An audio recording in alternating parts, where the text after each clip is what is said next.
Hello all, I am in room 20 to read our final chapter of our online learning, Charlie and the Chocolate Factory. So today's chapter is called Veruca in the Nut Room and it's chapter 24.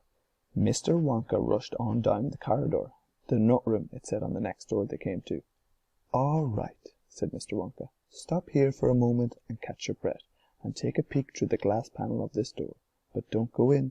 Whatever you do, don't go in. The nut room. If you go in, you'll disturb the squirrels. Everyone crowded around the door. Oh, look, Grandpa. Grandpa, look, cried Charlie. Squirrels, shouted Veruca Salt. Jeepers, said Mike Teavee. It was an amazing sight. 100 squirrels were seated upon a high stool around a large table. On the table there were mounds and mounds of walnuts, and the squirrels were at work all day, away like mad, shelling the walnuts at a tremendous speed. These squirrels are specially trained for getting nuts out of walnuts, Mr. Wonka explained. Why use squirrels? Mike Teavee asked. Why not use Oompa Loompas? Because, said Mr. Wonka, Oompa Loompas can't get the walnuts out of walnut shells in one piece. They always break them in two. Nobody except squirrels can get walnuts whole out of walnut shell every time. It is extremely difficult, but in my factory I insist upon using only whole walnuts. Therefore I have to have squirrels to do the job. Aren't they wonderful? The way they get those nuts out, and see how they first tap each walnut with their knuckle to be sure it is not a bad one. If it's a bad one, it makes a hollow sound, and they don't bother opening it. They just throw it down the garbage chute. There, look, watch that squirrel nearest to us. I think he's got a bad one now. They watched the little squirrel as he tapped the walnut shell with his knuckles. He cocked his head to one side, listening intently. Then suddenly he threw the nut over his shoulder into a large hole in the floor.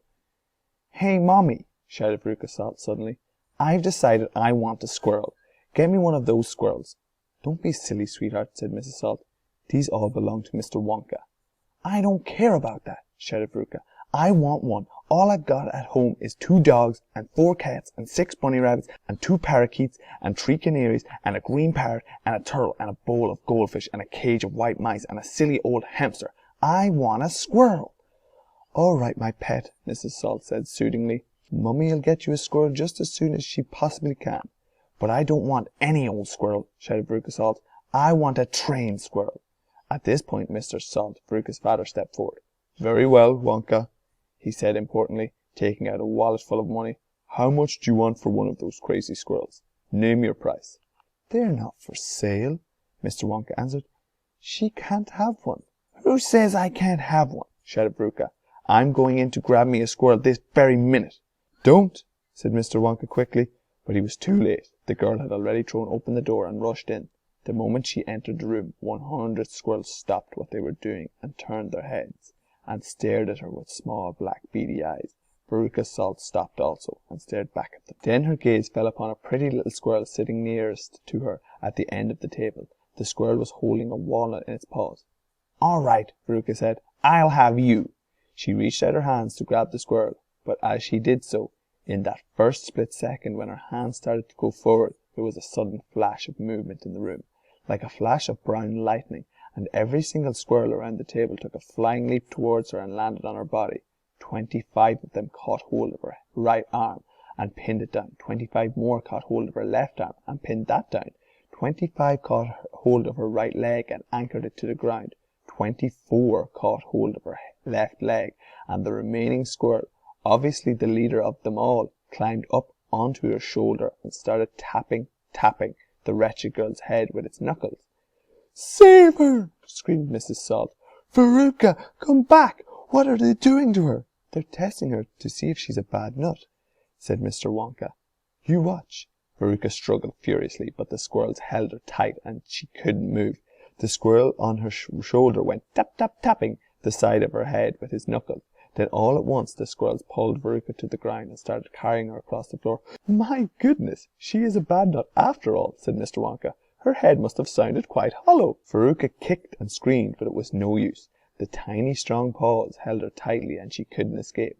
Where are they taking her? Shrieked Mrs. Salt. She's going where all the other bad nuts go, said Mr. Willy Wonka. Down the garbage chute. By golly, she's going down the chute, said Mr. Salt, staring through the glass door at his daughter. Then save her, cried Mrs. Salt. Too late, said Mr. Wonka. She's gone. And indeed she had. But where? Shrieked Mrs. Salt, flapping her arms. What happens to the bad nuts? Where does the chute go? That particular chute, Mr. Wonka told her, runs directly into the great main garbage pipe, which carries away all the rubbish from every part of the factory. All the floor sweepings and potato peelings and rotten cabbages and fish heads and stuff like that. Who eats fish heads, cabbages and potatoes in this factory, I'd like to know, said Mike Teavee. I do, of course, answered Mr. Wonka. You don't think I live on cocoa beans, do you? But, shrieked Mrs. Salt, where does the great big pipe go in the end? Why, to the furnace, of course, Mr. Wonka said calmly. To the incinerator. Mrs. Salt opened her huge red mouth and started to scream. Don't worry, said Mr. Wonka. There's always a chance they've decided not to light it today. A chance? Yelled Mrs. Salt. My darling Veruca, she'll be sizzled like a sausage. Quite right, my dear, said Mrs. Salt. Now see here, Wonka, he added. I think you've got just a shade too far this time. I do indeed. My daughter may be a bit of a frump. I don't mind admitting it, but that doesn't mean you can roast her to a crisp. I'll have you know I'm extremely cross about this. I really am. Oh, don't be cross, my dear, said Mr. Wonka. I expect she'll turn up sooner or later. She may not even have gone down at all. She may be stuck in the chute just below the entrance hole, and if that's the case, all you have to do is to go in and pull her up again. Hearing this, both Mr. and Mrs. Salt dashed into the nut room and ran over to the hole in the floor and peered in. Veruca, shouted Mrs. Salt, are you down there? There was no answer. Mrs. Salt bent forward to get a closer look. She was now kneeling right on the edge of the hole, with her head down and her enormous behind sticking up in the air like a giant mushroom. It was a dangerous position to be in. She needed only a tiny little push, one gentle nudge in the right place, and that is exactly what the squirrels gave her. Over she toppled into the hole, head first, screeching like a parrot. Good gracious me, said Mr. Salt as he watched his fat wife go tumbling down the hole. What a lot of garbage there's going to be today. He saw her disappearing into the darkness. What's it like down there, Angina? He called out. He leaned over. The squirrels rushed behind him. Help! He shouted, but he was already toppling forward, and down the chute he went, just as his wife had done before him and his daughter. Oh dear, cried Charlie, who was watching with the others through the door. What on earth's going to happen to them now? I expect someone will catch them at the bottom of the chute, said Mr. Wonka. But what about the great fiery incinerator? Asked Charlie. They only light it every other day, said Mr. Wonka. Perhaps this is one of the days when they let it go. You never know, they might be lucky. Shh, said Grandpa Joe. Listen, here comes another song. From far away down the corridor came the beating drums, then the singing band. Veruca Salt, sang the Oompa Loompas. Veruca Salt, the little brute, has just gone down the garbage chute, and as we were very right to thought that in a case like this we ought to see the thing completely true, we've polished off her parents too. Down goes Veruca down the drain, and perhaps we should explain that she will meet, as she descends, a rather different set of friends. To those that she has left behind, these won't be nearly so refined. A fish head, for example, cut this morning from a halibut. Hello, good morning, how do you do? How nice to meet you, how are you? And then a little further down, a mass of others gather round. A bacon rind, some rancid lard, a load of bread gone stale and hard, a steak that nobody could chew, an oyster from an oyster stew. Some liverwurst so old and grey, one smelled it from a mile away, a rotten nut, a reeky pear, a thing the cat left on the stair.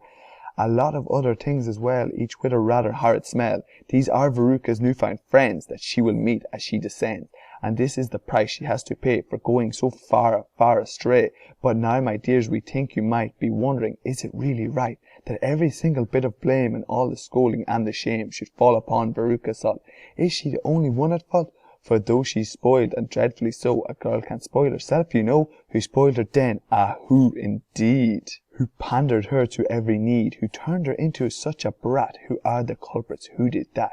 Alas, you needn't look so far to find out who these sinners are. They are, and this is very sad, her loving parents, mum and dad, and that is why we're glad they fell into the garbage chute as well. So that is the end of chapter 24, sorry. So in it we saw Veruca Salt has now also disappeared from the factory. She was, as the Oompa Loompas have said, a very spoilt girl, and they've made up this rhyme, this song, all about her, and they seem to take enjoyment from some of these children who are not as well behaved and them getting kicked out of the factory. So they seem to be very happy about this, and they've made a song, and they're blaming her parents for spoiling her. And you can really see that and at the end of the day, it was her fault, because she wanted this thing that she didn't necessarily need, or she didn't have the right to have these squirrels, and she went running in, and because of this, the squirrels pushed her down the chute. So we're just now left with Charlie and Mike Teavee. So we've only 2 of the young children left, and there's also Mike Teavee's parents, of course, and Grandpa Joe. So the numbers are slightly dwindled from the very start, so there's a lot of people missing, and we've only got a few more chapters, so we're going to continue on Monday in class. If it's a nice day, we might get outside for a bit of fresh air and get to read the next chapter. So that is all from Charlie and the Chocolate Factory today. I hope you enjoyed today's chapter, and have a lovely weekend.